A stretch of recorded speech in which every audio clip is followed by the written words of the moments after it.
Here's a 5-step strategy to build your network, generate heaps of inbound leads, and to make all of your outreach much more effective. Step 1 begins with a request from my heart. Some of you will be surprised to know that I have one, but it comes from my heart. Stop posting about your vacancies. If that's the main bulk of your social media content, it's a waste of time and effort. Let me explain. The first stage of this strategy is to post content that's relevant to your client's industry. You're posting content so that they can see that you're an expert and that you have some value to add. For example, if you look at my social media feeds, if you look at this YouTube channel, it's all about recruitment and recruiters and recruiting and things that are relevant to generating revenue for, well, you. There's nothing on this channel, there's nothing in my social media about learning theory, there's nothing about learning styles, there's nothing about anything that's relevant to my industry. I've not put anything on this channel about how someone in my situation should do cold outreach or network building, because, well, what will be the point? My job is to show you that I understand recruitment, that I understand what it's like to be a recruitment consultant, and that I have some expertise that can help you. So spend your time on LinkedIn, Facebook groups, industry forum, whatever you find, but you're looking at your client's industry. You're posting on there about their industry. You're commenting with tips and suggestions about how they can do their job more effectively, about how they can be helped and how they can be more efficient and effective and their life can be easier because of the expertise that you have and you can contribute. If you can show how much expertise you have and how much you can help and how much value you can add, other than simply bringing them candidate CVs, other than simply putting them in front of an opportunity, that is what social media in this context is all about. It's a showcase for your expertise and for your ability to help them.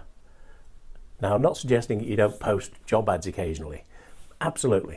Of course, why not? Once you've built your credibility and your expertise and people are looking at your posts, definitely, absolutely. Put an occasional job ad out there. Absolutely, no problems. But if that's all you post, why on earth would you think anybody's looking at it? Second stage is to actively build your connections. For example, on LinkedIn, there's a weekly limit, and I regard a week where I don't max out my connection invitations as a week wasted. Now, on a bad week, I'll probably make 120, 125 new connections. That's a combination of me sending out requests, of requests coming in. But you've got to actively build that network. It's not something you can sit back and wait passively for people to come to you, for people to find you, for people to see your posts.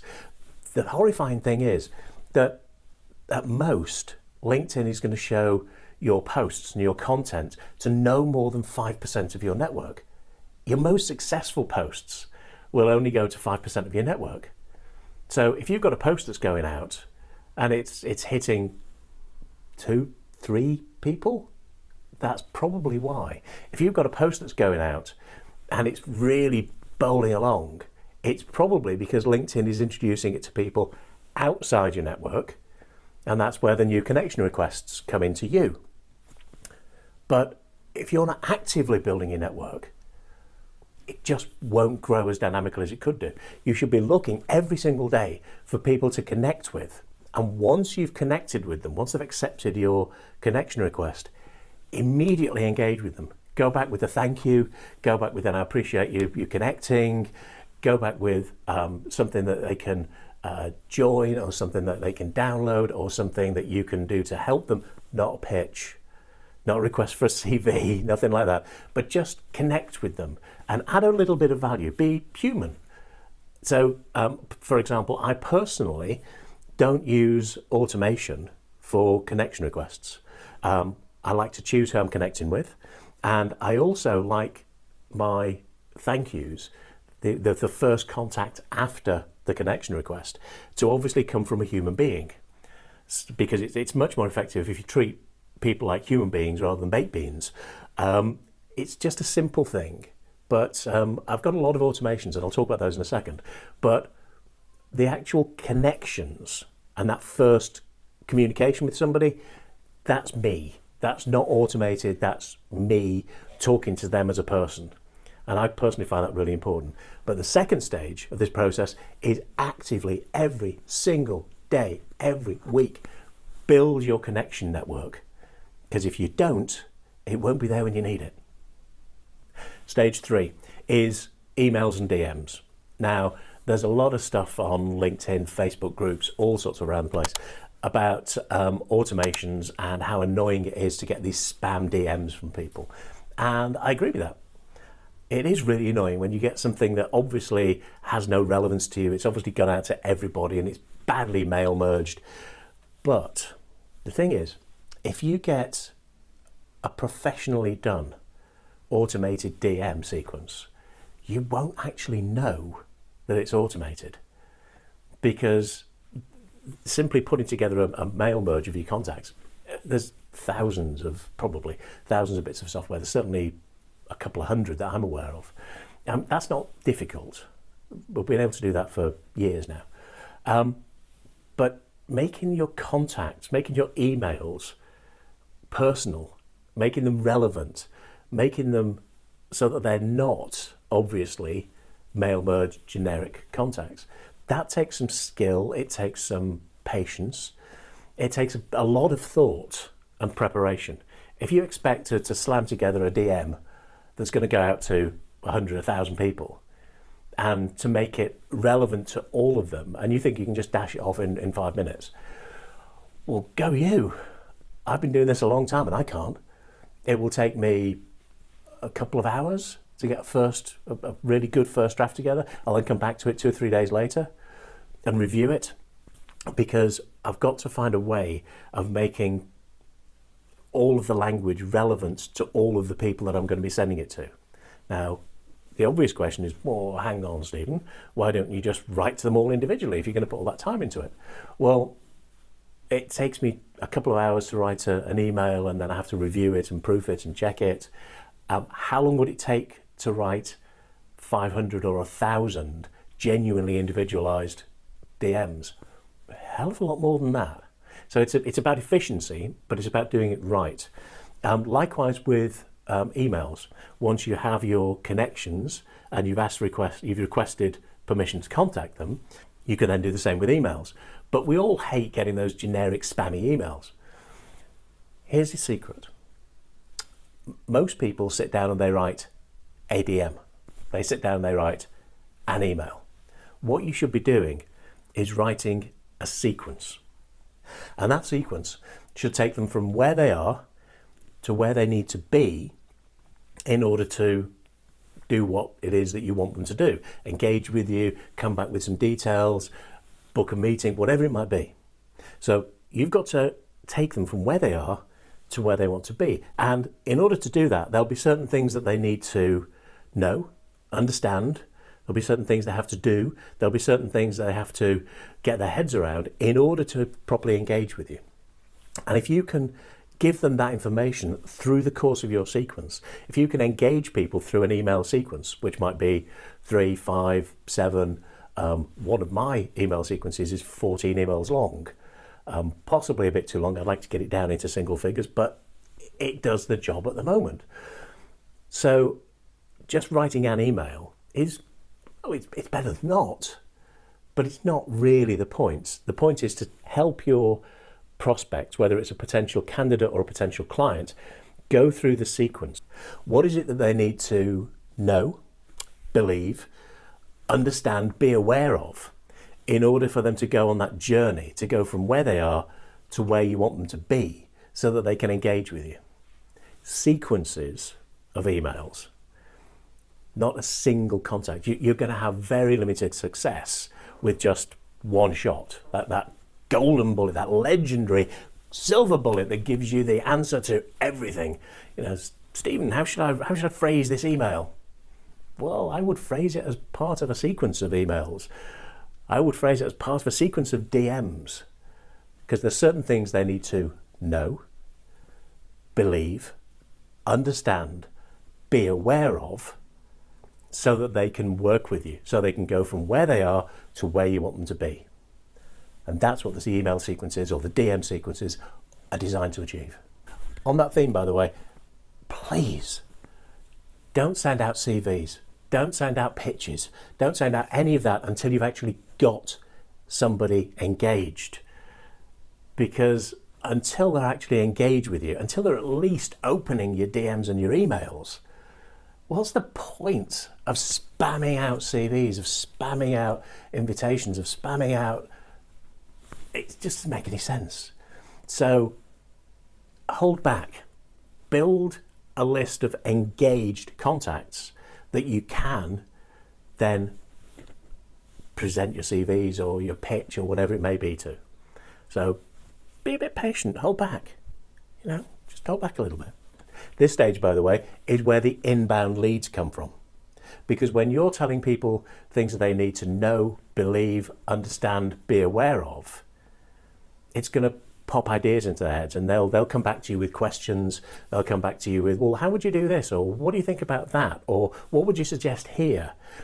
That's the inbound leads. And if you're putting out content through your social media, through your emails, through your DMs, that's relevant to them, their situation, their industry, their requirements, their problems, and how you can fix them, that will generate the inbound leads, the inbound inquiries, where people are saying, well, how would you? What do you think of? Does that make sense? Incidentally, if this is making sense, or if you've got any questions, if it's making sense and you like it, hit the like button and be sure to subscribe. And when it comes down to, well, how do I's, put them down in the comments. Put your questions down in the comments, or reach out to me on LinkedIn or Insta, and I'll reply to every single question or comment I get. The fourth stage is to specifically engage individuals. It's where you use the DMs or emails to contact a single person because you're specifically interested in them. That might be as a candidate, it might be as a prospect and potential client, but stage 4 is where you're actively contacting individuals through emails, DMs, those sorts of contacts.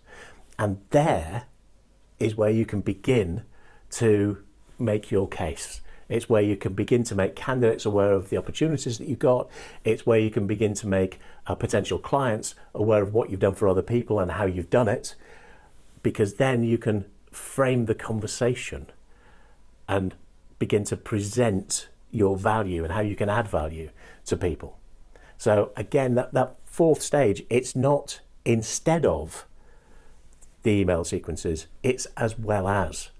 So the email or DM sequences are about what people need to know, believe, understand, be aware of before they can really engage with you. And the fourth stage is to really engage with you, which means you reaching out to them. It's a form of, I would call it cold outreach, because you've probably had very limited dialogue with them at this point. So to me, this is still cold outreach. Most people might think of it as warm or at worst lukewarm outreach. But to me, until you've really had a conversation with somebody, it's cold. But I'm happy to say that because cold calling, cold contact doesn't hold any fears for me, particularly not when I've been going through stages 1, 2, and 3 beforehand, because then you've never spoken to them before, you don't know anything about their situation in detail, but you have made them aware. They're aware of you. They know who you are. You've got that name, brand, content, value, recognition before you actually directly contact them. Does that make sense? Stage 5 is scary music, drum roll please, cold calling. Now, I've spent a lot of years, probably more than 40 years now. How the hell did that happen? Anyway, more than 40 years doing cold calls of various kinds. And have I had some really vigorous pushback? Have I been shouted at? Yeah. I can count them certainly on the fingers of two hands, probably only one. And I can put my hand on my heart and say that every single time I've had a genuinely negative reaction, it's been my fault. It's been because I've done something stupid, or I've not prepared, or I've done something wrong before I've contacted somebody. It's pretty much always been down to me. In reality, the worst that's going to happen off a cold call is that somebody says no. So you didn't have their business when you called them, and you don't have their business after you finish the call. So you're genuinely no worse off at the end than you were at the start. Just a thought. But the beauty of this 5-stage strategy that I'm laying out for you is that by most people's definition, the kind of contacts you'll be making, most people would call them warm contacts. I wouldn't, because I'm just not that optimistic. Until I've actually had a proper conversation with somebody, I don't regard that as a warm contact. When I've genuinely connected with somebody and I've spoken with them and I understand them and their situation, and they've got a sense of me and mine, then it's a warm contact. Before that, I regard it as cold. Because if I think of it as a cold contact, I'll prepare. I'll make sure that everything is lined up before the call. I'll make sure that everything is briefed and that they're aware of what's going on. Because if I think of it as a warm contact, personally, I'll tend to get a bit lazy and sloppy. Mea culpa. So I think of every contact as a cold contact until it's genuinely warm. But that's just me. Now, if you've gone through the process where people have seen your content, you've connected with them, you've engaged with them, you've taken them through an email or DM sequence so that they know what they have to believe, understand, be aware of, know, then you've possibly had some DM or email contact with them in advance, and then you're making a call. Now, how is that scary? They know who you are, they know what you do, they know how you do it, they know the value you can bring. That's why you've got them to this point on your list. So, is it cold? Yes, because you've not spoken to them before. Is it scary? Really not. Because if you've gone through that strategy in advance, you've laid the groundwork. And now you can start to engage with them and understand them, their issues, their problems, so that you can demonstrate to them how you can potentially help. So you could, and I know lots of people who do any and all of those 5 steps individually. And you'll get some success from it. You know, if you're consistently building your network by sending out connection requests, you'll get some success from it. If you send out email or DM sequences designed to make people aware of what they need to know to take them from where they are to where they need to be, you'll get some success from it. If you put out content that demonstrates your expertise and value, will that bring you? Yeah, absolutely. Will cold calling work on its own? Absolutely, of course it will. Will cold DMs and cold emails work? Yeah, of course they do. I've got friends who've built multi-million-pound businesses entirely off the back of cold DMs and cold emails. It works if you do it right, and if you're persistent, and if you understand that there'll be some dropout along the way. But if you want to be really efficient and really successful and really effective, put them all together into a strategy. Think it through, structure it, be deliberate, be professional, be consistent, and the results will follow.